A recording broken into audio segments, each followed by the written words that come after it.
এই শীটটা তো e-GP sheet. হ্যাঁ, ইজিপি শীট। এটা হলো টেন্ডার, মানে ঠিকাদারের কোটের রেটটা, এটা যে রেটে সে কাজ পায়।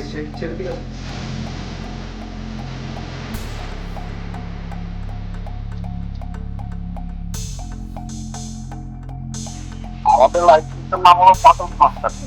বাদল,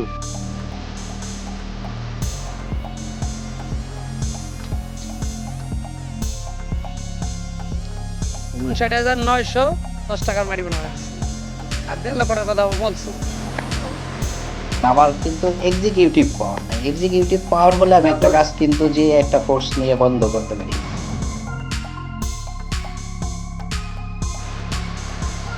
কে শুনে কার কথা দেখতে চোখ রাখুন প্রতি রবিবার সন্ধ্যা 7টা 30 মিনিটে চ্যানেল এস এর পর্দায়।